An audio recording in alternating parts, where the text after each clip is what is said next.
Hello दोस्तों, मैं Mahesh Kushwaha career class में आपका बहुत बहुत स्वागत है। जैसा कि हमने पिछली वीडियो में देखा था जिसमें स्वतंत्रता संघर्ष तथा राष्ट्रीय आंदोलन, भारतीय राष्ट्रीय आंदोलन के अलग अलग चरण में डिवाइड करके देखा था।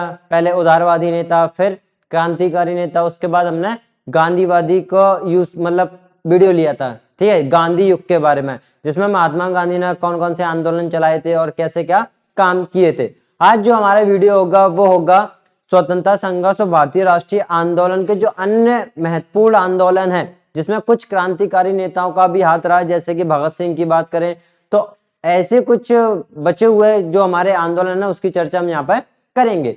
तो हम बात करते हैं इस वीडियो में जब महात्मा गांधी ने असहयोग आंदोलन चलाया था और वो वापस भी ले लिया था, जैसे कि हम जानते हैं, ठीक है। उसके बाद की जो भी घटनाएं होंगी, गांधी युग और ये वाला वीडियो दोनों पैरेलल में चलेंगे। तो जब महात्मा गांधी ने असहयोग आंदोलन वापस लिया था, और वापस लेने का भी एक कारण था, वो एक चोरी चोरा जो घटना हुई थी उसके वजह से महात्मा गांधी ने अपना असहयोग आंदोलन वापस ले लिया था, क्योंकि वो देख रहे थे कि ये असहयोग आंदोलन अभी अहिंसक हो रहा है। मतलब गांधीवादी जो था, मतलब गांधी का जो विचार थे वो अहिंसा अहिंसा और सत्य पे चलने वाला था, तो ये हिंसक हो रहा था, मतलब हिंसा इसमें लोग करने लगे थे, जिसमें जेल को आग लगा दी। इसमें तकरीबन 11 पुलिसकर्मी मारे गए थे, 11। तो इसी वजह से महात्मा गांधी ने अपना आंदोलन वापस ले लिया था, और उसके बाद ही महात्मा गांधी को कड़ी कारावास की सजा सुनाई गई, बहुत कड़ी कारावास की सजा सुनाई गई। तो 13 मार्च आप लिख सकते हो, 13 मार्च 1922 को महात्मा गांधी जी को कारावास की सजा हुई, लेकिन उनके कुछ स्वास्थ्य के वजह से, स्वास्थ्य संबंधी कारणों के वजह से ही उनको 5 फरवरी 1924 में ही छोड़ दिया गया था, ठीक है। और 6 साल की सजा ये सुनाई गई थी, 6 साल की सजा, और 13 मार्च 1922 में सजा हुई और 5 फरवरी 1924 में ही उनको रिहा कर दिया गया था, ठीक है दोस्तों।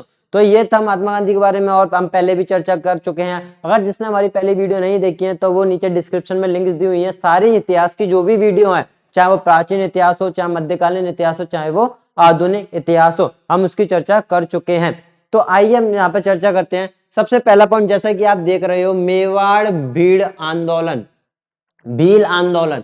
भील आंदोलन, देखो यहाँ पर मैं बात कर रहा हूँ, यहाँ पर मेवाड़ की बात कर रहा हूँ, जो कि राजस्थान में हुआ था। इससे पहले एक और भील आंदोलन था जो कि 1818 ईस्वी में कहाँ पर हुआ था, महाराष्ट्र में हुआ था, ठीक है। और ये वाला जो भील आंदोलन है, जो 1922 ईस्वी में राजस्थान के मेवाड़ जिले में हुआ था। कहां पर? मेवाड़ में। और जो उसके प्रमुख नेता थे वो थे मोतीलाल तेजावत। कौन थे? मोतीलाल तेजावत। इनके नेतृत्व में ही भील आंदोलन हुआ था, और इसका एक उद्देश्य क्या था आंदोलन करने का? जो भील जनजाति थी, तो इस एरिया में जो नई कर प्रणाली चालू होने वाली थी, नई सरकार आने वाली थी, और जिस पर बहुत से विभिन्न प्रकार के टैक्स लगाए गए थे, ठीक है, लगाए जाने के वजह से ही ये भील जनजातियों ने क्या कर दिया, यहाँ पर विद्रोह कर दिया। उसी को कहते हैं भील आंदोलन। कहां पर? मेवाड़ में 1922 ईस्वी में हुआ था, और इसके प्रमुख नेता मोतीलाल तेजावत थे। अगला पॉइंट है 1924 ईस्वी में, ठीक है। जैसे कि महात्मा गांधी ने हमें बताया कि असहयोग आंदोलन वापस ले लिया था, बस इसके बाद सब ठंडे पड़ गए थे, आंदोलन भी चला गया था। तो उसके बाद आंदोलन को जारी रखते हुए सचिंद्र सान्याल ने, किसने? सचिंद्र सान्याल ने 1924 ईस्वी में, सचिंद्र सान्याल ने 1924 ईस्वी में एक एसोसिएशन की स्थापना की।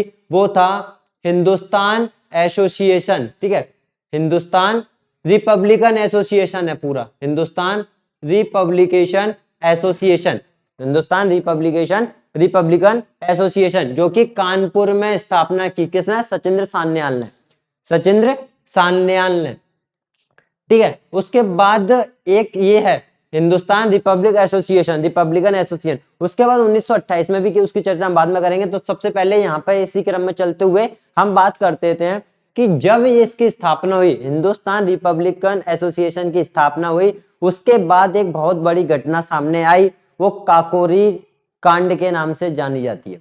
काकोरी घटना क्या थी? तो 9 अगस्त 1925 को, कब? 9 अगस्त 1925 को 10 व्यक्तियों ने सहारनपुर से लखनऊ जा रही गाड़ी, रेलगाड़ी में कुछ सरकारी सामान भरा हुआ था, सरकारी खजाना था, तो उस लाइन पर 10 व्यक्तियों ने उस रेलगाड़ी को लूट लिया और जिसमें 4 लोगों को फांसी की सजा सुनाई गई। पहले तो थे राम प्रसाद बिस्मिल, ठीक है, और कहां पर लूटा था? काकोरी नामक जगह पर, काकोरी नामक स्थान पर लूटा था, इसलिए इसको कह देते हैं काकोरी कांड, ठीक है। इसमें 4 लोगों को फांसी हुई थी। एक थे राम प्रसाद बिस्मिल, दूसरे राजन लाहिड़ी, तीसरे रोशन सिंह और चौथे अशफाक उल्ला खां। तो जो राम प्रसाद बिस्मिल थे, इन्हीं का विचार था ट्रेन को लूटने का। राम प्रसाद बिस्मिल का ही विचार था कि ट्रेन को लूटना चाहिए, ठीक है, लूटा जाए। और इसमें जो अशफाक उल्ला खां है, अशफाक उल्ला खां, इनको फांसी की सजा हुई थी। एक पहले ऐसे मुस्लिम थे, मुस्लिम कांग्रेसी, जिनको फांसी की सजा सुनाई गई। पहले ही ऐसे थे मुस्लिम जिनको फांसी की सजा सुनाई गई थी कांग्रेसी में, ठीक है। उसके बाद उसी क्रम में हम आगे चलते हैं 1926 ईस्वी में। 1926 ईस्वी में स्त्रियों ने अपनी सुरक्षा के लिए एक संगठन बनाया, अपने अधिकारों के लिए एक संगठन बनाया, जिसको अखिल भारतीय महिला संघ के नाम से जाना जाता है। अखिल भारतीय महिला संघ, इसकी स्थापना 1924 ईस्वी में हुई थी, ठीक है। इन्होंने अपने अधिकार के लिए बनाया। अब इसी के बाद ये वाली घटना पर आ जाओ, ऊपर जो घटना लिखी है 1928 ईस्वी में। 1928 ईस्वी में जैसे कि इसके बाद इनको फांसी लग गई थी, राम प्रसाद बिस्मिल को, राजन लाहिड़ी, रोशन सिंह, अशफाक उल्ला खां, इनको फांसी लग गई थी। तो उसके बाद जो एचआरए था, एचआरए का मतलब क्या है? हिंदुस्तान रिपब्लिकन एसोसिएशन, जिसको एचआरए लिख सकते हो आप। क्या? एचआरए, यहां लिख देता हूं, एचआरए, ठीक है, एचआरए बोल सकते हो। तो ये आंदोलन कैसा होगा? ये संस्था थोड़ी ठंडी पड़ गई क्योंकि इनको फांसी हो गई। उसके बाद ही सन 1928 में भगत सिंह और चंद्रशेखर आजाद ने इस संस्था को थोड़ा एडवांस बनाया। ये भी इनका उद्देश्य क्या था इन संस्थाओं का? कि राष्ट्र को आजाद कराना, अंग्रेजों के विरुद्ध लड़ना और राष्ट्र को आजाद कराना। तो इन्होंने, भगत सिंह ने और चंद्रशेखर आजाद ने सन 1928 को फिर से एक संस्था बनाई। वो इसी का एक एडवांस वर्जन था और उसका नाम था हिंदुस्तान, ठीक है, हिंदुस्तान सोशलिस्ट एसोसिएशन, ठीक है, रिपब्लिकन भी आ गया यहाँ पर, हिंदुस्तान सोशलिस्ट रिपब्लिकन एसोसिएशन। इसको शॉर्ट फॉर्म में लिखे तो Hindustan social Republic association, HSRA, ठीक है। इसकी स्थापना भगत सिंह और चंद्रशेखर आजाद ने की थी। कहां पर की थी? दिल्ली के फिरोजशाह कोटला में। कहां पर? दिल्ली के फिरोजशाह कोटला में इसकी स्थापना भगत सिंह और चंद्रशेखर आजाद ने की थी। और उनका भी मेन उद्देश्य यही था कि क्रांतिकारी ढंग से अपने राष्ट्र को स्वतंत्र कराना। लेकिन यहाँ पर इनका पूरा काम जो था वो पूर्ण स्वतंत्र नहीं था, पूर्ण स्वराज पाना नहीं था। इनका मेन उद्देश्य पूर्ण तरीके से स्वराज पाना नहीं था। इनका उद्देश्य था केवल हमारे राष्ट्र को डोमिनियन बना दिया जाए। जैसे कि 1947 में जब हमारा देश आजाद हुआ था, पाकिस्तान अलग हुआ था, हिंदुस्तान अलग हुआ था, 14 अगस्त को पाकिस्तान और 15 अगस्त को हिंदुस्तान। तो उसके बाद ये बिल्कुल पूरी तरीके से स्वतंत्र नहीं हुए थे जब तक कि हमारा संविधान नहीं बन गया, ठीक है। संविधान से पहले एक डोमिनियन राष्ट्र थे दोनों, डोमिनियन, यहाँ पे अंग्रेजों की थोड़ी सत्ता थी, जैसे कि माउंटबेटन यहाँ के गवर्नर थे, ठीक है। तो जब संविधान बन गया तो उसके बाद पूरे स्वतंत्र हो गए कि ये अपना काम भी खुद कर सकते हैं। तो इनके पहले भी पूरे स्वतंत्र पाना नहीं था, केवल डोमिनियन बनाना था, ऐसा था, ठीक है। तो ये हो गया। लेकिन इसी क्रम में जब 1928 को इन्होंने एक HSRA पार्टी बनाई, एक संस्था बनाई, उसके क्रम में 3 फरवरी 1928 को, कब? 3 फरवरी 1928 को एक कमीशन आया, साइमन को बुलाया गया, साइमन कमीशन के नाम से उसको जानते हैं। एक कमीशन आया, साइमन कमीशन, 3 फरवरी 1928 को, जिसको व्हाइट मैन कमीशन भी कहा जाता है। क्या? White man commission. क्यों व्हाइट मैन कमीशन? व्हाइट थे, अंग्रेज थे, ठीक है, तो व्हाइट मैन कमीशन इसको कहा जाता है। इसमें रिपोर्ट थी, ठीक है। इसी रिपोर्ट को मद्देनजर रखते हुए तो सारे जो देशवासी थे, कांग्रेसी नेता थे, उन्होंने विद्रोह कर दिया कि नहीं, उसको मानने से इनकार कर दिया कि साइमन कमीशन हमें नहीं चाहिए, मानने से इनकार कर दिया। तभी ब्रिटिश अधिकारी ने एक चुनौती रखी, मोतीलाल नेहरू थे जब, एक चुनौती रखी कि तुम अपनी रिपोर्ट खुद तैयार करो, अपनी रिपोर्ट खुद तैयार करो। तभी मोतीलाल नेहरू जी ने क्या किया? इस चुनौती को एक्सेप्ट किया और एक अपनी नई रिपोर्ट बनाई। और उस रिपोर्ट में बताया गया था कि हमारा जो राष्ट्र होगा वो एक डोमिनियन राष्ट्र होना चाहिए, ठीक है। ये रिपोर्ट उन्होंने बनाई। तो नेहरू रिपोर्ट के नाम से वो जानी जाती है। जवाहरलाल नेहरू नहीं थे, ये थे मोतीलाल नेहरू। ठीक है, मोतीलाल नेहरू ने एक रिपोर्ट तैयार की। ठीक है, वो कब की थी? अगस्त 1928 में। कब? अगस्त 1928 में अपनी रिपोर्ट आयोजित की। इस सम्मेलन की जो अध्यक्षता कर रहे थे, जब रिपोर्ट बना रहे था, वो सम्मेलन चल रहा था, उस सम्मेलन की जो अध्यक्षता की वो की थी डॉक्टर अंसारी ने। किसने? डॉक्टर अंसारी। डॉक्टर अंसारी द्वारा इसकी क्या की गई? अध्यक्षता की गई थी। ठीक है दोस्तों, तो ये हो गया 1928 तक का कि कैसे क्या हमारे आंदोलन चले, का काम हुआ 1928 तक। और इसी बीच में गांधी जी भी अपना काम कर रहे थे। ठीक है, गांधी जी के बारे में मैंने यहाँ पे ज्यादा लिखा नहीं है, मैंने पिछली वीडियो पूरा गांधी युग के बारे में बनाई हुई है, तो गांधी जी का आप वहां पे पढ़ सकते हो, नीचे डिस्क्रिप्शन में लिंक दी हुई है, आप जाके चेक कर सकते हो। तो ये हुआ 1928 तक। फिर उसके बाद क्या हुआ 1928 में? 1928 में ही अब इस साइमन कमीशन का जब विरोध हो रहा था, विरोध कर रहे थे, तो उसी में ही 30 अक्टूबर 1928 को, तो क्या हुआ 30 अक्टूबर 1928 को लाहौर में, कहां पर? लाहौर में ये साइमन आयोग के विरुद्ध में क्या हुआ? एक विद्रोह हो गया। तो उस टाइम पुलिस अधिकारी जो थे वो थे सैंडर्स। कौन थे? सैंडर्स। उसने आदेश दे दिया कि लाठी चार्ज करो। और लाठी चार्ज करते टाइम जो लाला लाजपत राय थे वो क्या हो गए? वो घायल हो गए और उसी क्रम में उनकी मृत्यु हो गई। ठीक है, लाला लाजपत राय की मृत्यु किसके द्वारा हुई? लाठी चार्ज के द्वारा। सैंडर्स ने इसका ऑर्डर दिया था। तो इस साइमन आयोग के विरुद्ध प्रदर्शन करते समय पुलिस की लाठी से किसकी? लाला लाजपत राय घायल हो गए और उसी क्रम में उनकी मृत्यु हो गई। ठीक है, उसी के वजह से उनकी मृत्यु हो गई। लेकिन साइमन कमीशन का बहिष्कार करने वाले दो दल ऐसे थे जो इसका बहिष्कार नहीं करते थे। साइमन कमीशन का बहिष्कार ना करने वाले, ठीक है, ना करने वाले, साइमन कमीशन का बहिष्कार ना करने वाले है यहाँ पर। ठीक है, बहिष्कार ना करने वाले, जो बहिष्कार नहीं कर रहे थे साइमन कमीशन का, वो दो दल थे। एक तो थी जस्टिस पार्टी और दूसरी थी Punjab unionist party. Punjab unionist party. तो दो पार्टी ऐसी थी जो साइमन कमीशन का बहिष्कार नहीं कर रही थी। ठीक है, तो ये हो गई 1928 तक की बात। उसके बाद बात आती है भगत सिंह के नेतृत्व में। किसके? भगत सिंह के नेतृत्व में पंजाब के कुछ क्रांतिकारियों ने, लाहौर की बात बता रहा हूं, पंजाब की, तो भगत सिंह के नेतृत्व में पंजाब के कुछ क्रांतिकारियों ने, जो सैंडर्स था, ठीक है, जिसने आज्ञा दी थी कि जाए लाठीचार्ज करो, उसकी हत्या कर दी। किसने? भगत सिंह के नेतृत्व में उन क्रांतिकारियों ने क्या किया? सैंडर्स की हत्या कर दी। तो भगत सिंह के नेतृत्व में पंजाब के क्रांतिकारियों ने 17 दिसंबर 1928 को ही, पुलिस कप्तान कौन थे? सैंडर्स थे, उनको गोली मारकर हत्या कर दी। ठीक है, जैसे ही हत्या कर दी, उसके बाद फिर उन्होंने एक और काम किया कि बटुकेश्वर दत्त और हमारे भगत सिंह, इन्होंने बम भी फोड़ दिया था असेंबली में।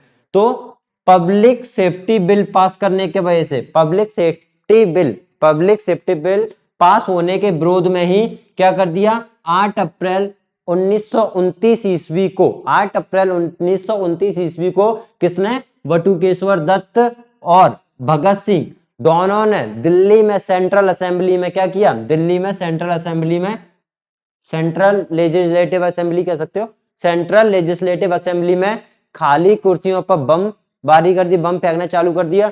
और उसमें पर्चे भी फेंके गए थे और उसमें बताया गया था कि हमारा ऐसा कोई उद्देश्य नहीं है कि हम किसी को नुकसान नहीं पहुंचाना चाहते, हम तो केवल जो बहरे कानों को सुनाना चाहते हैं कि जागरूक हो जाओ। ठीक है, ऐसा उसमें पर्चे में लिखा हुआ था। बेंचों पर बम फेंका और इस समय असेंबली के जो अध्यक्ष थे वो कौन थे? विट्ठल भाई पटेल। कौन थे अध्यक्ष? जब अध्यक्षता इसकी कर रहे थे वो थे विट्ठल भाई पटेल। विट्ठल भाई पटेल इसकी अध्यक्षता कर रहे थे जब भगत सिंह और बटुकेश्वर दत्त ने वहां पर बम फेंके। ठीक है दोस्तों, तो ये हो गया। इसके बाद कांग्रेस के 1929 ईस्वी के लाहौर अधिवेशन में, कब? जब लाहौर में एक अधिवेशन हुआ, कब? 1929 में। ठीक है, तो पहले तो मैंने आपको बता चुका हूं कि यहाँ पर इनका कोई ऐसा मकसद नहीं था कि पूर्ण तरीके से हमें स्वराज पाना है, एक डोमिनियन बना दो बहुत है, ऐसा उनका कोई मानना था। लेकिन जब लाहौर का अधिवेशन हुआ 1929 में, लाहौर जगह पर, मैंने बताया था हर साल एक अधिवेशन होता था, उसमें विचार किया जाता था कि आगे क्या करना है क्या नहीं करना।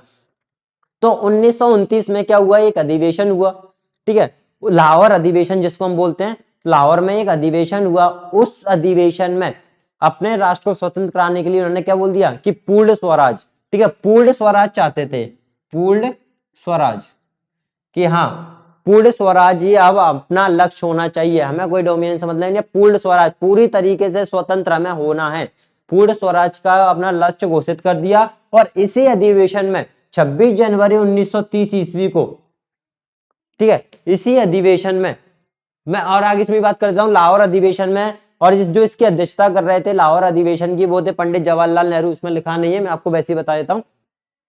तो लाहौर अधिवेशन में जो कांग्रेस के अध्यक्ष कांग्रेस के जो अध्यक्ष थे, जो अध्यक्षता कर रहे थे, वो थे पंडित जवाहरलाल नेहरू, और उन्होंने रात को 12 बजे, कब, तभी, ठीक है, लाहौर अधिवेशन 1929 में हुआ था, तभी रात को 12 बजे एक तिरंगा झंडा भी फहराया था रावी नदी के किनारे पर, ठीक है। और बता दूं, चलो छोड़ो इतना, तिरंगा झंडा फहराया था। और इसमें क्या था, 26 जनवरी 1930 को इन्होंने पहला स्वाधीनता दिवस मनाया, पहला स्वाधीनता दिवस मनाया, 26 जनवरी 1930 को पहला स्वाधीनता दिवस मनाया। और इसी क्रम में रोज, ठीक है, इस रोज तो नहीं, इसी के साथ प्रत्येक वर्ष, रोज तो नहीं मना सकते, प्रत्येक वर्ष 26 जनवरी को ही क्या, स्वतंत्रता दिवस मनाया जाने लगा, प्रतिवर्ष 26 जनवरी को स्वतंत्रता दिवस के रूप में मनाने लगे, ठीक है दोस्तों। तो ये हो गया इसमें। अब जब इनकी बात आती है, जब इन्होंने बम फोड़ा था, इनको गिरफ्तार कर लिया गया था, भगत सिंह को, ठीक है, और बटुकेश्वर दत्त को, इनको गिरफ्तार कर लिया गया था। अब इनको ये तो पता था कि खाली कुर्सियों पर बम फेंकने से कोई फांसी की सजा तो लग नहीं जाएगी, लेकिन ब्रिटिश रहे तो चालू थे, उन्होंने कोई ना कोई बहाना निकाल के उनको फांसी की सजा दिलवा दिया। वो बहाना क्या निकाला, तो लाहौर में जो लाठीचार्ज की वजह से जो सैंडर्स की हत्या हुई थी, वो उसको किसने मारा था, जो भगत सिंह के नेतृत्व में जो क्रांतिकारी थे उन्होंने मारा था। तो उसी के वजह से भगत सिंह को फांसी की सजा सुनाई गई, ठीक है, जो वहां पर गोली मार के हत्या की थी सैंडर्स की, उसी के वजह से ही भगत सिंह को फांसी की सजा सुनाई गई। उसमें तो बच गए थे, उसमें कोई दिक्कत नहीं थी। तो यहाँ पर 23 मार्च 1931 को, कब, 23 मार्च 1931 को सुखदेव, भगत सिंह और राजगुरु, इनको क्या, फांसी हो गई, ठीक है। 14 फरवरी को सुनाई गई थी वैसे तो 23 मार्च 1931 ईस्वी को सुखदेव, भगत सिंह और राजगुरु को फांसी की सजा हुई। 14 फरवरी को सुनाई थी और 23 मार्च को फांसी की सजा हुई। 14 फरवरी 1931 में सुनाई थी और 23 मार्च 1931 में इनको फांसी हो गई थी। उसके बाद मई 1934 में, मई 1934 ईस्वी में कांग्रेस सोशलिस्ट पार्टी की स्थापना हुई, ठीक है। इसी क्रम में एक और चीज और बताता हूं मैं आपको, ठीक है दोस्तों। तो यहाँ पे एक चीज और बताता हूं मैं आपको कि जैसे कि 23 मार्च 1931 को इनको फांसी की सजा हुई, उससे पहले, ठीक है, जब इनको जेल में रखा था तो जेल में भूख हड़ताल इन्होंने कर दी थी। तो भूख हड़ताल में एक थे जतिन दास, कौन थे, जतिन दास। तो 64 दिन की भूख हड़ताल में इनकी मृत्यु हो गई थी। इसको लाहौर षड्यंत्र मुकदमा कहा जाता है। तो लाहौर षड्यंत्र मुकदमा क्या था, जो कि 1929 में हुआ था, इसमें लिखा नहीं है, आप लिख सकते हो। 1929 में लाहौर षड्यंत्र मुकदमा में जो जतिन दास थे, जतिन दास, वो 64 दिन की भूख हड़ताल के बाद उनकी मृत्यु हो गई थी। और एक और मैं आपको घटना बता देता हूं, एक 1930 में एक घटना और हुई, 1930 में, क्योंकि यहाँ पे 34 से पहुंचने से पहले एक 30 का और पढ़ लेते हैं। तो 1930 में एक घटना और हुई, जो घटना कहलाई Chittagong armoury raid, Chittagong armoury raid. ये क्वेश्चन आया हुआ है इसलिए मेरे को ध्यान में आ गया कि बता देता हूं कि चटगांव आर्मरी रेड जो हुआ था, तो एक थे सूर्य सेन नामक एक मास्टर थे, मास्टर था जिनको बोला जाता है सूर्य सेन। क्या थे, सूर्य सेन। आप लिख लेना, बोर्ड पर जगह भी नहीं है। तो एक सूर्य सेन थे, तो सूर्य सेन जिसको मास्टर था बोलते हैं, उन्होंने एक अपनी फौज तैयार की और उस फौज को ब्रिटिश कपड़े पहनाकर एक जगह भेजा, शस्त्रागार, ठीक है, शस्त्रागार था, ब्रिटिश का शस्त्रागार था, वो लूटने के लिए भेजा। तो वो लूट लिया था, ठीक है। 1930 में सूर्य सेन ने एक शस्त्रागार लूटने के लिए अपनी सेना को भेजा, जिसको ये आर्मरी रेड, रेड मारी, मतलब रेड मारी एक जगह, शस्त्रागार लूट लिया, आर्मी रेड की घटना इसको बोलते हैं, रेड मारी और शस्त्रागार लूट लिया। किसने, सूर्य सेन के, मतलब जो सैनिक थे उन्होंने सेना बनाई थी उन्होंने। उसी के वजह से सूर्यसेन को सन 1934 में फांसी की सजा सुनाई गई, जिसको क्या कहते हैं, बंगाल में है चटगांव, ठीक है, बंगाल में है चटगांव, तो बंगाल में चटगांव है तो इसलिए इसको चटगांव आर्मी रेड की घटना बोला जाता है, क्योंकि ये भी एक क्रांतिकारी ढंग से हो गया ना कि शास्त्रागार को लूट लिया ब्रिटिश के, किसने, किसके द्वारा, सूर्यसेन के नेतृत्व में इनके सैनिकों ने, और इनको 1934 में इनको फांसी की सजा हो गई थी। ठीक है दोस्तों, उसके बाद अगर मैं बात करूं, उसके बाद हमारा ये आ जाता है कि एक और घटना आपको बता देता हूं, इसमें ये लिखा हुआ है मई 1934 ईस्वी में, मई 1934 ईस्वी में कांग्रेस सोशलिस्ट पार्टी की स्थापना हुई। कब? 1900, ये क्वेश्चन पूछा जा सकता है, कांग्रेस सोशलिस्ट पार्टी की स्थापना कब हुई? तो मई 1934 में हुई। कांग्रेस पार्टी की स्थापना मई 1934 में हुई थी। मई 1934 में किसकी स्थापना हुई? कांग्रेस सोशलिस्ट पार्टी की स्थापना मई 1934 में हुई। इसके बाद 1939 ईस्वी में, ठीक है, 1939 ईस्वी में फिर से एक अधिवेशन हुआ जिसमें महात्मा गांधी ने एक प्रत्याशी चुने थे, पट्टाभी सीतारमैया। कौन? पट्टाभी सीतारमैया। इनको हराने के बाद सुभाष चंद्र बोस के अध्यक्ष बन गए। सुभाष चंद्र बोस कांग्रेस के अध्यक्ष चुने गए। कब? 1939 में। 1939 में कांग्रेस के अध्यक्ष कौन चुने गए? सुभाष चंद्र बोस चुने गए कांग्रेस के अध्यक्ष। ठीक है, और किनको हराकर? पट्टाभी सीतारमैया, जो कि महात्मा गांधी ने प्रस्तावित किया था इनको, इसी वजह से। अब सुभाष चंद्र बोस की बात आ गई तो इनकी बात कर लेते हैं।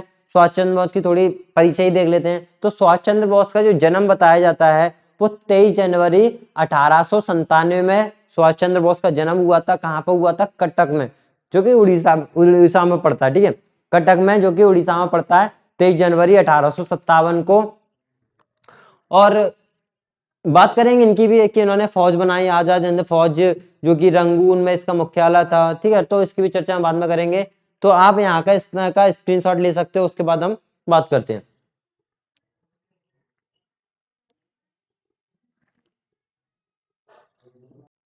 अब दोस्तों हम थोड़ी आगे बात करते हैं। तो 1 मई 1939 को, 1 मई 1939 को सुभाष चंद्र बोस ने, ठीक, किसने? सुभाष चंद्र बोस ने फॉरवर्ड ब्लॉक की स्थापना की। ठीक है, फॉरवर्ड ब्लॉक का गठन किया जब वो कांग्रेस में ही थे, जब कांग्रेस के अध्यक्ष बने हुए थे 1939 में।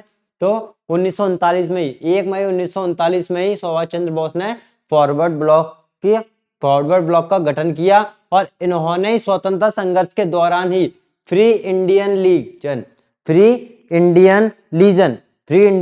की स्थापना की। और फ्री इंडियन लीजन क्या है? तो 1942 में बोस ने उत्तरी अफ्रीका में पकड़े गए भारतीय युद्ध बंदियों का भर्ती कर लिया। इसमें लगभग 10,000 सैनिक थे, तो 10,000 सैनिकों को भर्ती कर लिया। इसी को फ्री इंडियन लीजन कहा जाता है। 1942 में किया था। ठीक है, 1942 में बोस ने क्या किया था? वो जो उत्तरी अफ्रीका में जो पकड़े गए भारतीय थे युद्ध में, ठीक है, वही सेना इन्होंने ली, और 10,000 लगभग वो सैनिक थे, और उन्हीं से ही एक फौज का निर्माण किया। उसी को कहते हैं फ्री इंडियन लीजन, उसी को कहा जाता है। ठीक है, और इसके आगे चले 24 मार्च 1940 को। कब? 24 मार्च 1940 को। और हाँ, एक और बात बता दूं, इसके बाद 1940 में ही सुभाष चंद्र बोस ने इस्तीफा भी दे दिया था। कुछ गांधी जी से मतभेद हो गया था, इस वजह से उन्होंने जो कांग्रेस पार्टी के जो अध्यक्ष थे उससे इस्तीफा दिया, और बाद में ये सिंगापुर में चले गए। सिंगापुर गए, फिर जर्मनी, फिर जापान, तो ऐसे होते हुए वो बाहर चले गए। और इनकी मृत्यु कैसे हुई इसका आज तक पता नहीं लगा। ये संदेहपूर्ण रहा है। ठीक है, कि मृत्यु इनकी कैसे हुई। कोई कहता है नाव में आग लग गई थी उस वजह से हुआ, लेकिन ऐसा अभी कोई प्रमाण नहीं मिला है। तो 24 मई 1940 को मुस्लिम लीग, ठीक है, जैसे कांग्रेस पार्टी है और एक मुस्लिम लीग है, दो ही चल रही थी। तो कांग्रेस पार्टी के अध्यक्ष तो 1939 में कौन थे? सुभाष चंद्र बोस थे। ठीक है, वो ऐसे ही मुस्लिम लीग के भी एक अध्यक्ष थे। कौन? मुस्लिम लीग के अध्यक्ष कौन? जिन्ना। ठीक है, कौन थे? जिन्ना। तो मुस्लिम लीग के लाहौर अधिवेशन में, इनका भी अधिवेशन होता था, ये भी विचार करते कि आगे क्या करना है क्या नहीं करना है। तो लाहौर अधिवेशन में अध्यक्षता करते हुए जिन्ना ने भारत से एक अलग मुस्लिम राष्ट्र की घोषणा कर दी, कि मुस्लिम राष्ट्र की होना चाहिए। घोषणा नहीं, वो भी मांग करने लगे थे इसकी, कि एक मुस्लिम राष्ट्र अलग से बनाया जाए, जो कि पाकिस्तान कहलाया। ठीक है, तो कब की थी? 24 मार्च 1940 में लाहौर अधिवेशन में मुस्लिम लीग की कौन अध्यक्षता कर रहा था? जिन्ना थे। तो जिन्ना ने क्या किया? एक अलग राष्ट्र की, ठीक है, एक मुस्लिम राष्ट्र जिसको पाकिस्तान कहा जाता है, इसकी मांग की थी। ठीक है, और दिल्ली अधिवेशन में खलीकुज्जमान, कौन? खलीकुज्जमान, इन्होंने ही पाकिस्तान का प्रस्ताव रखा था। खलीकुज्जमान ने ही पाकिस्तान का प्रस्ताव रखा था, लेकिन जो मांग की थी मुस्लिम राष्ट्र जिसको पाकिस्तान कहते हैं, वो की थी जिन्ना ने लाहौर अधिवेशन में 24 मार्च 1940 को। ठीक है, उसके बाद आगे चलते हैं 1942 में। 1942 में, तो 1942 में वर्धा में, कहां पर? वर्धा जगह है, कांग्रेस ने क्या किया? अंग्रेजों भारत छोड़ो का नारा दिया। और भारत छोड़ो आंदोलन, ठीक है, अलग है। ठीक, अंग्रेजों भारत छोड़ो का नारा दिया, प्रस्ताव पारित किया उसी का, ठीक है। और 7 अगस्त 1942 को कांग्रेस की बैठक कहां पर हुई? बंबई में हुई। इसकी अध्यक्षता कौन कर रहा था? अबुल कलाम आजाद। ठीक है, अबुल कलाम आजाद ये कर रहे थे, और यही सबसे कम उम्र के थे जिसको कांग्रेस के अध्यक्ष जो बने थे, सबसे कम उम्र के थे अबुल कलाम आजाद। ठीक है, 7 अगस्त 1942 को कांग्रेस की बैठक हुई, कहां पर? बंबई में, और इसकी अध्यक्षता कौन कर रहा था? अबुल कलाम आजाद कर रहे थे। और 8 अगस्त को 1942 को इस प्रस्ताव को स्वीकार कर लिया गया। कौन सा? अंग्रेजों भारत छोड़ो जो वाला, 8 अगस्त को इसको मतलब क्या कर लिया गया? स्वीकार कर लिया गया। और 9 अगस्त 1942 से इसकी शुरुआत हो गई। तो एक एक दिन का अंतर है। देखो, 1942 में वर्धा में कांग्रेस ने अंग्रेजों भारत छोड़ो का प्रस्ताव पारित किया 1942 में, और 7 अगस्त 1942 को इसकी बैठक हुई बंबई में। ठीक है, 8 अगस्त को क्या किया? प्रस्ताव को पारित कर लिया, स्वीकार कर लिया। ठीक है, और 9 अगस्त को इसकी शुरुआत हो गई थी। इसी आंदोलन में ही गांधी जी ने करो या मरो का नारा दिया था। करो या मरो का नारा ही इसी आंदोलन में महात्मा गांधी ने दिया था। अब भारत छोड़ो का नारा किसके द्वारा दिया गया था? ये महात्मा गांधी के द्वारा नहीं दिया गया, ये संदेहपूर्ण है। और इसमें जो नारा दिया था यूसुफ मेहर अली ने भारत छोड़ो का नारा दिया था पहले, बाद में जाके ये महात्मा गांधी को मिला। ठीक है, तो जो नारा दिया था यूसुफ मेहर अली ने दिया था भारत छोड़ो का नारा। ठीक है, इस आंदोलन में गांधी ने करो या मरो का नारा दिया था। कौन सा? अंग्रेजों भारत छोड़ो में ही। और 9 अगस्त 1942 को ही सुबह 9 अगस्त 1942 को ही प्रातः काल ही गांधी जी एवं अन्य कांग्रेस के सभी नेता को गिरफ्तार कर लिया गया। ठीक है, 9 अगस्त को ही जैसे ही इन्होंने शुरुआत की, तो उसी के सुबह ही गांधी जी और अन्य नेताओं को गिरफ्तार कर लिया गया। और 6 मई 1944 को गांधी जी और जेल से छूट के आ गए थे। 9 अगस्त 1942 को गिरफ्तार किया गया और 6 मई 1944 को इनको रिहा कर दिया। मतलब लगभग 21 महीने ये जेल में रहे, क्योंकि 1942 से 1944 तक 9 अगस्त 1942 को गिरफ्तार हुए और 6 मई 1944 को ये रिहा हो गए, जेल से छूट के आ गए। यहाँ पे आजाद हिंद फौज की बात करें, आजाद हिंद फौज, ठीक है, जिसको इंडियन नेशनल आर्मी भी कहा जाता है, INA, क्या? INA। ठीक है, आजाद हिंद फौज की स्थापना जो की थी वो सबसे पहले मोहन सिंह के दिमाग में आई थी। किसके? मोहन सिंह। ठीक है, आजाद हिंद फौज की जो स्थापना का जो विचार आया था वो कैप्टन मोहन सिंह। और मोहन सिंह कौन थे? जो ब्रिटिश सेना में एक सेना के अधिकारी थे। वो जापानियों के साथ मिलकर ब्रिटिशर्स को यहाँ से भारत से भगाना चाहते थे, इसलिए उन्होंने एक फौज का निर्माण किया, वो कहलाई आजाद हिंद फौज। ठीक है, ये ज्यादा चल नहीं पाई थी, जब सुभाष चंद्र बोस आ गए उन्होंने इसको उठाया था। तो इनके विचार मन में आया था कि आजाद हिंद फौज होना चाहिए थे। अब जब आजाद हिंद फौज का जो पहला डिवीजन, 2 डिवीजन इसमें हुए थे। ठीक है, पहले डिवीजन का गठन कब हुआ था? 1 सितंबर 1942 को, जब आजाद हिंद फौज में लगभग 16,300 वो सेना के लोग थे। ठीक है, 16,300 सैनिक लोग थे। तो मोहन सिंह के द्वारा किया गया पहला गठन, किसके द्वारा किया गया? 1 सितंबर 1942 को मोहन सिंह के द्वारा किया गया। इस टाइम पे 16,300 लगभग सैनिक इसमें शामिल थे। ठीक है, और लेकिन ये ज्यादा खास नहीं है, ये बाद में असफल ही हो गया था, ज्यादा ऊपर लेवल तक नहीं पहुंच पाया था। ठीक है। और इसका जो सफलतापूर्वक जो स्थापना की, इसकी जो सफलतापूर्वक स्थापना की वो की थी रास बिहारी बोस ने। किसने? रास बिहारी बोस ने इसकी सफलतापूर्वक स्थापना की थी। इन्हीं के बाद इनका ही सहयोग सुभाष चंद्र बोस को मिला और उन्होंने इस सेना को आगे बढ़ाया। ठीक है। तो उसके बाद भारत की लड़ाई में सुभाष चंद्र बोस अग्रणी क्रांतिकारी नेता रहे। क्रांतिकारी थे, ये कोई उदारवादी नेता नहीं थे। ठीक है, क्रांतिकारी, क्योंकि इन्होंने फौज बनाई है और हिंसक तरीके से ये अपने राष्ट्र को स्वतंत्र कराने की सोचते थे। और इस टाइम पे तो जो राष्ट्र बिल्कुल पूर्ण स्वराज्य इन्होंने मांग लिया था कि अब पूरी तरीके से राष्ट्र को स्वतंत्र कराना है। तो विदेश मंत्रालय की सहायता से ही सुभाष चंद्र बोस ने क्या किया? द फ्री इंडिया सेंटर का गठन किया। ये क्वेश्चन आ सकता है, द फ्री इंडिया सेंटर का गठन किसने किया था? तो सुभाष चंद्र बोस ने किया था, मंत्रिमंडल की सहायता से, विदेश मंत्रालय की सहायता से। अक्टूबर 1943 में, कब? अक्टूबर 1943 में, देखो लाइन बाय लाइन क्रम से चलते जा रहे हैं। 1943 में बोस को, क्योंकि देखो पहले कौन थे? मोहन सिंह थे, जिनके दिमाग में आजाद हिंद फौज की बात आई। उन्होंने गठन भी किया पहला, और सेना भी बड़ी बनाना चाह रहे थे। ठीक है। उसके बाद ये ज्यादा काम नहीं कर पाई, ज्यादा सफल ही रही है। तो उसके बाद रास बिहारी बोस आए। रास बिहारी बोस ने इसका काम को ऊपर उठाया। जब 1943 में सुभाष चंद्र बोस जुड़े, जब अक्टूबर 1943 में इससे सुभाष चंद्र बोस जुड़े, तो इस सेना को और उन्होंने आगे बढ़ाया। तो आजाद हिंद फौज का सर्वोच्च सेनापति बनाया गया किसको? सुभाष चंद्र बोस को, अक्टूबर 1943 में, जब जो इस संस्था से, मतलब इस फौज से वो जुड़े तब। ठीक है। और इस फौज में 3 ब्रिगेडियर थे, बोलते 3 ब्रिगेडियर इनको माने जाते हैं। 3 ब्रिगेडियर, पहले थे सुभाष ब्रिगेड, गांधी ब्रिगेड और Nehru brigade. Subhash brigade, Gandhi brigade और नेहरू ब्रिगेड, 3 ऐसे ब्रिगेडियर थे जो इस सेना में थे। और महिलाओं का भी एक ब्रिगेड था जिसको लक्ष्मीबाई रेजिमेंट कहा गया।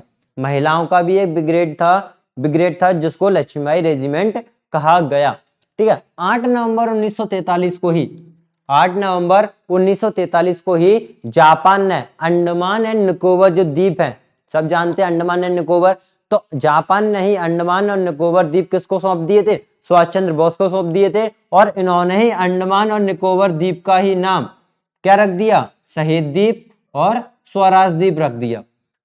ठीक है। अंडमान का नाम शहीद द्वीप रख दिया और निकोबार द्वीप का नाम स्वराज द्वीप इन्होंने रख दिया, सुभाष चंद्र बोस ने। उसके बाद आगे चलें, कैबिनेट मिशन। अब देखो कैबिनेट मिशन क्या है। जैसे कि हमें जब अपने देश को आजाद कराना था, तो अंग्रेज चाह रहे थे कि ये अपना संविधान खुद ना खुद बनाए।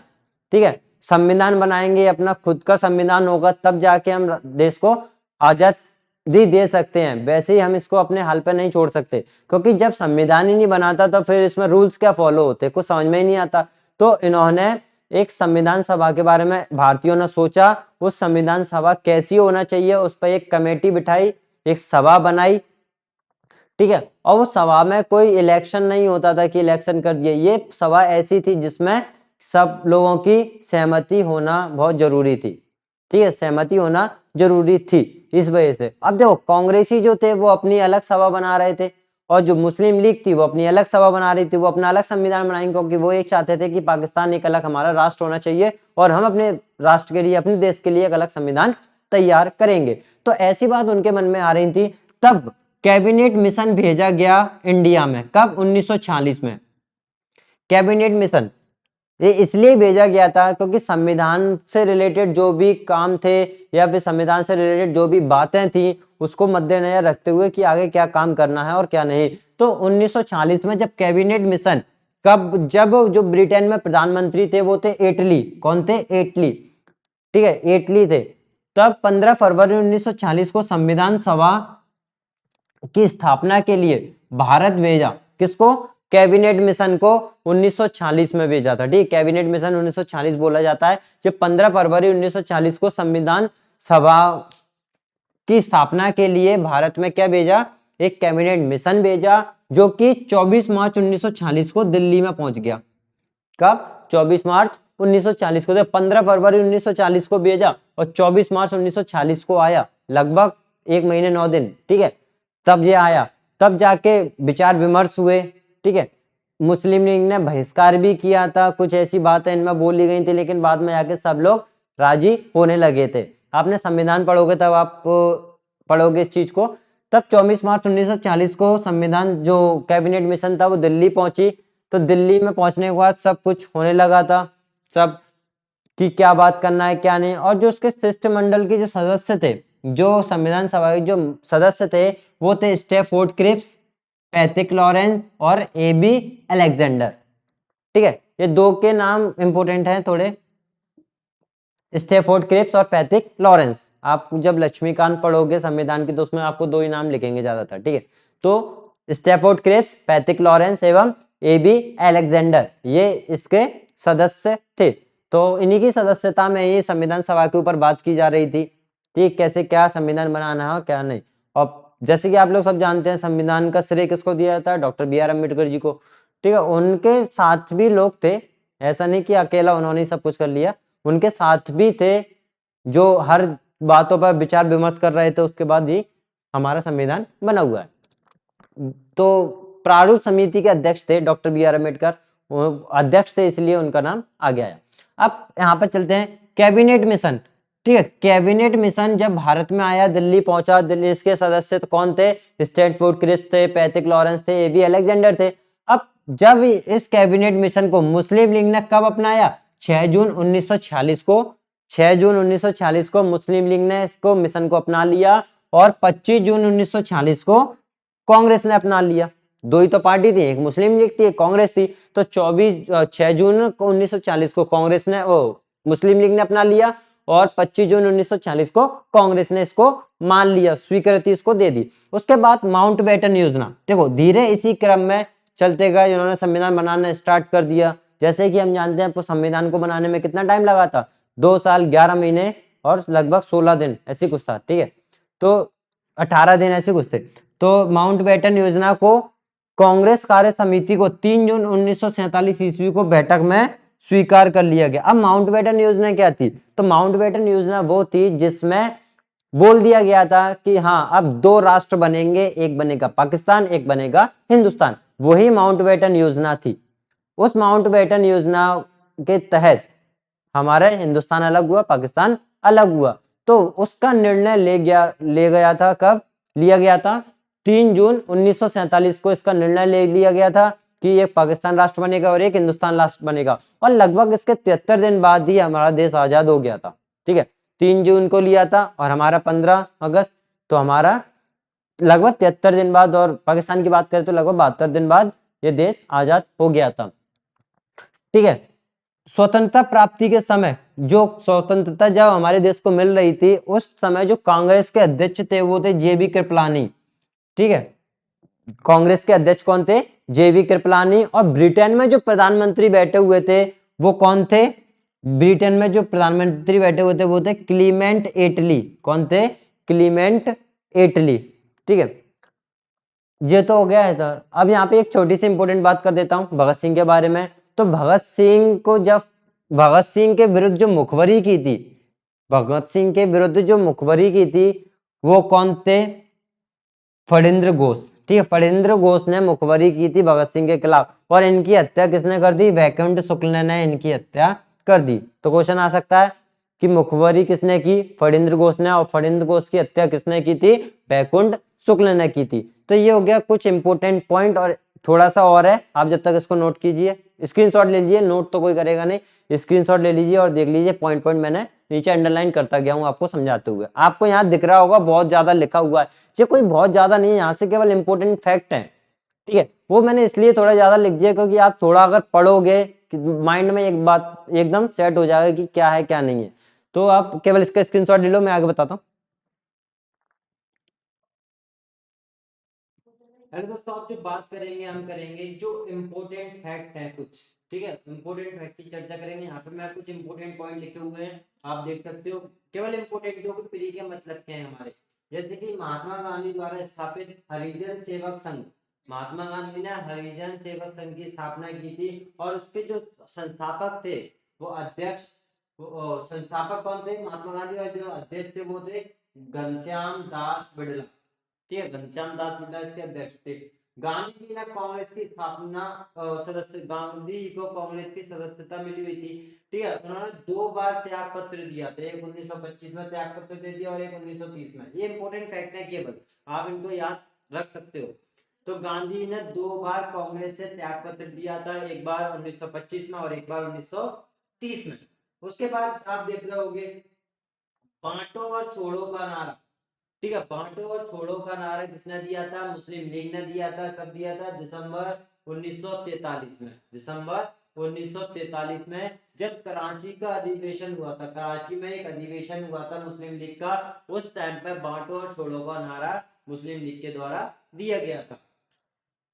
कांग्रेस का प्रथम ब्रिटिश अध्यक्ष, जो कांग्रेस का पहला जो ब्रिटिश अध्यक्ष था, कांग्रेस जो बनी हुई थी उसका जो पहला जो ब्रिटिश अध्यक्ष था वो था George Yule. George Yule Congress के पहले ब्रिटिश अध्यक्ष रहे थे। डंडा फौज की बात करें तो डंडा फौज का जो गठन किया गया था वो पंजाब में किया गया था। किसने किया था? चमनदीप ने किया था। डंडा फौज का जो गठन किया था वो पंजाब में चमनदीप के द्वारा किया गया था। ये केवल इंपोर्टेंट फैक्ट बता रहा हूँ, बस बहुत इंपोर्टेंट। स्वामी विवेकानंद ने शिकागो में विश्व धर्म सम्मेलन किया था, ये क्वेश्चन आया हुआ है। ठीक है, स्वामी विवेकानंद ने शिकागो में विश्व धर्म सम्मेलन किया था। ठीक है दोस्तों, ठीक है, स्वामी विवेकानंद ने विश्व धर्म सम्मेलन किया था। कब किया था?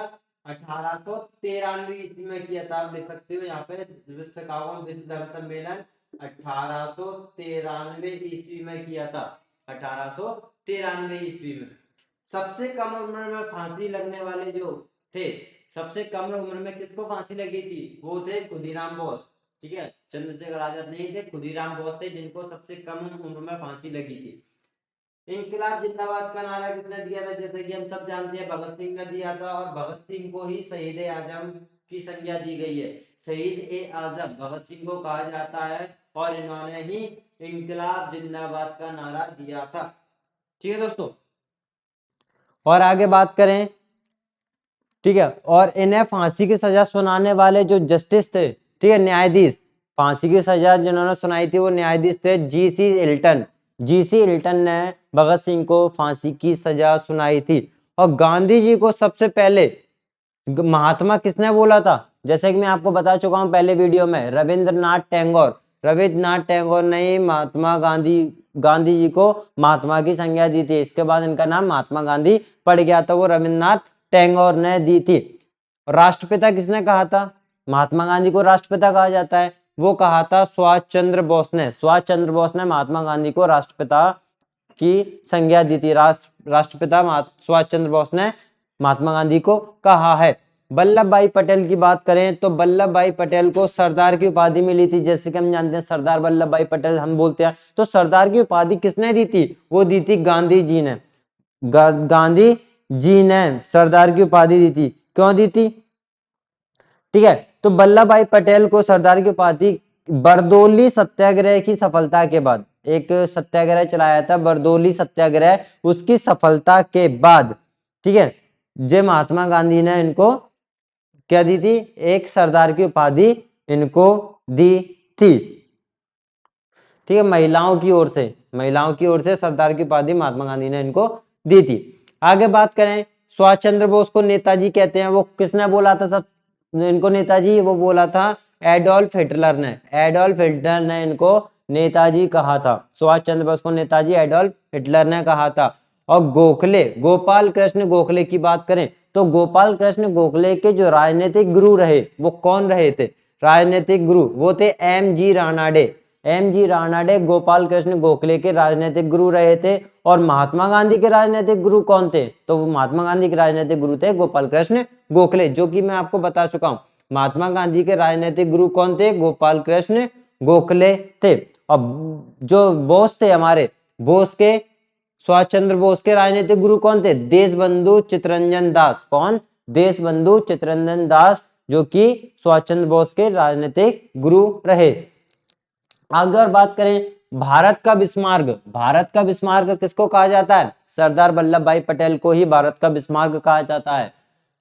शुद्धि आंदोलन के प्रवर्तक, शुद्धि आंदोलन के प्रवर्तक कौन है? स्वामी दयानंद सरस्वती। स्वामी दयानंद सरस्वती शुद्धि आंदोलन के प्रवर्तक हैं। अखिल भारतीय हरिजन संघ की स्थापना किसने की थी? जैसे कि मैं आपको पहले ही बता चुका हूं, हरिजन संघ की स्थापना महात्मा गांधी ने की थी। ठीक है। और फ्रैंक मॉरिस ने महात्मा गांधी को अर्धनग्न फकीर कहा है। अर्धनग्न फकीर, अर्धनग्न जैसे ही रहते थे ना केवल धोती पहन के, तो अर्धनग्न फकीर किसने कहा है? महात्मा गांधी को कहा है।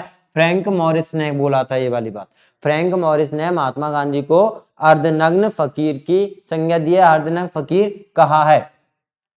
राष्ट्रीय युवा दिवस, ठीक है, राष्ट्रीय युवा दिवस किससे संबंधित है? तो राष्ट्रीय युवा दिवस स्वामी विवेकानंद से संबंधित है।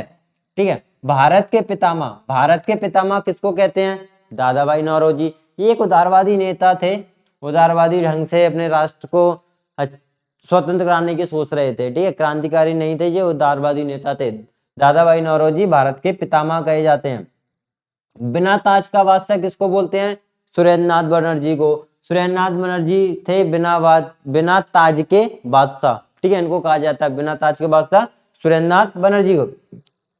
और कांग्रेस के पहले मुस्लिम अध्यक्ष कौन थे?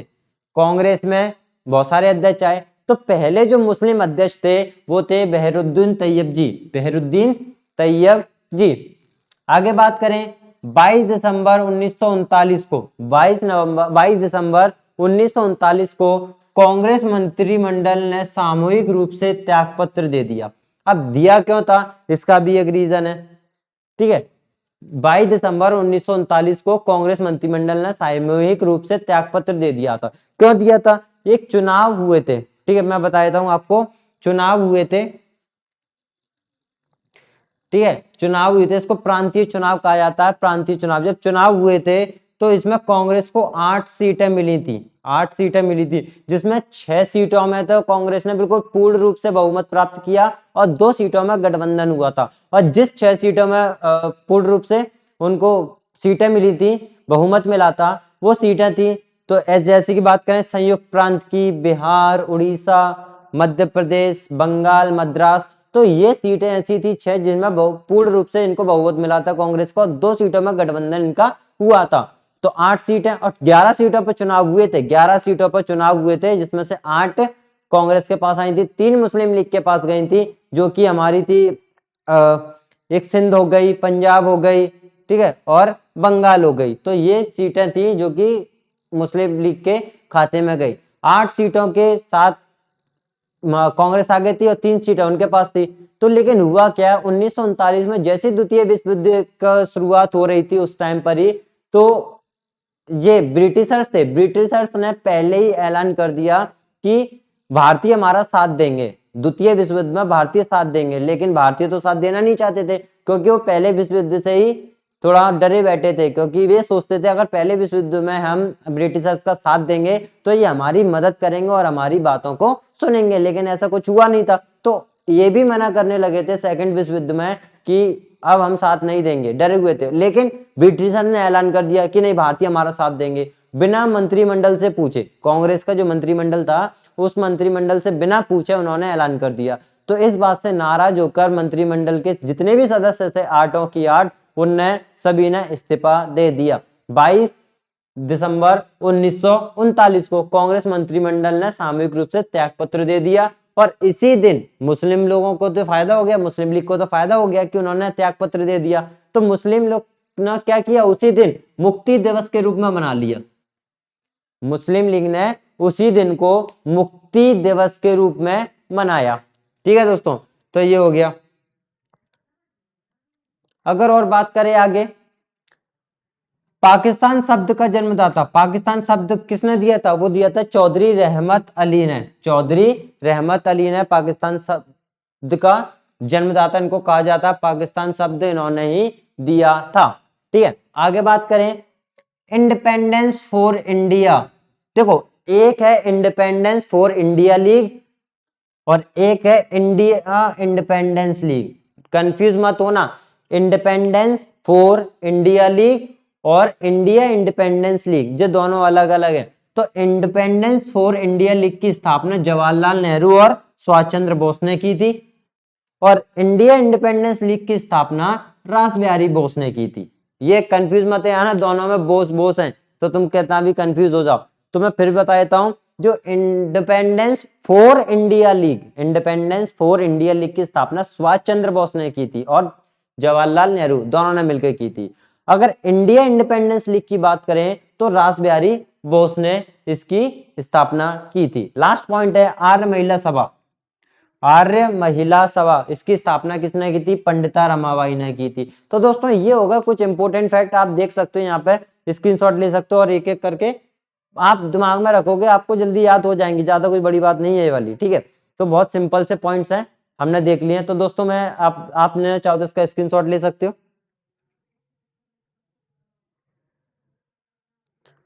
ठीक है दोस्तों। तो अब मैं मिलता हूं आपसे अगले वीडियो में, अभी तक के लिए बाय। और इस चैनल को लाइक शेयर सब्सक्राइब करना मत भूलिए।